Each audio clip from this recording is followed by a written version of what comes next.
Think beyond a degree. Build real impact. Shape your future with an MBA. From IILM University.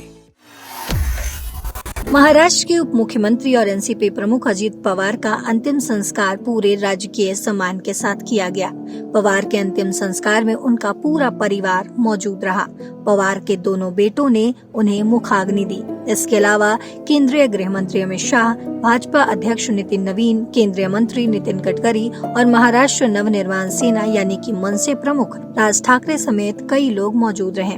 इससे पहले अजीत पवार की अंतिम यात्रा में भारी संख्या में लोग शामिल हुए।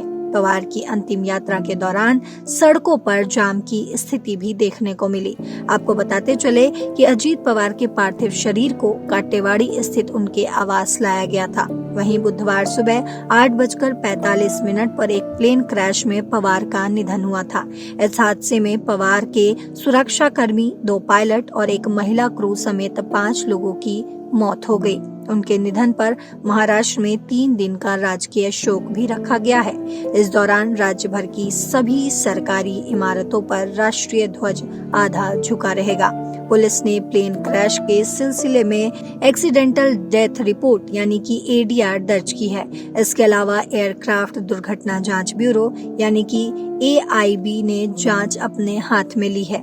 VTSS के रजिस्ट्रेशन नंबर वाला ये विमान VSR वेंचर्स द्वारा ऑपरेट किया जा रहा था। नागरिक उड्डयन मंत्री द्वारा दी गई पूरी जानकारी के अनुसार दुर्घटनाग्रस्त विमान लियरजेट 45 था, जिसका रजिस्ट्रेशन VTSS के था और इसे ऑपरेट VSR वेंचर्स मैनेज कर रहा था।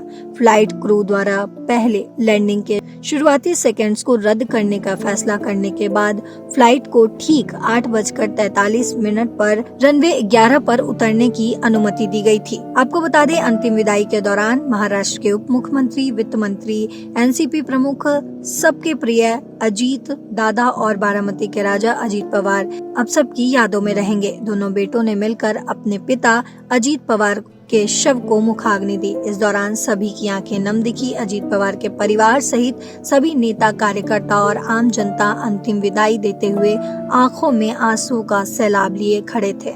वहीं आपको बता दें कि अजीत परिवार के अंतिम संस्कार का हिस्सा बनने के लिए भारी संख्या में आम लोग वहां पहुंचे। ग्राउंड में कहीं भी बैठने की जगह नहीं थी। भीड़ इतनी ज्यादा थी कि पुलिस को भी कंट्रोल करना मुश्किल हो रहा था। लोग पेड़ों पर चढ़कर बैठे थे। कड़ी धूप में भी जनता हिलने का नाम नहीं ले रही थी।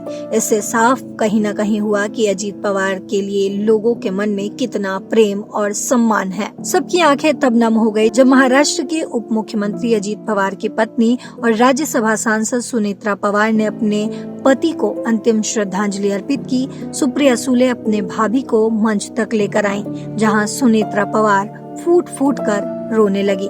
तो अब अजीत पवार इस दुनिया में नहीं है, लेकिन सभी लोगों की यादों में वो हमेशा जिंदा रहेंगे। फिलहाल इस खबर में इतना ही। देश और दुनिया की बाकी खबरों के लिए देखते रहिए दैनिक जागरण। नमस्कार।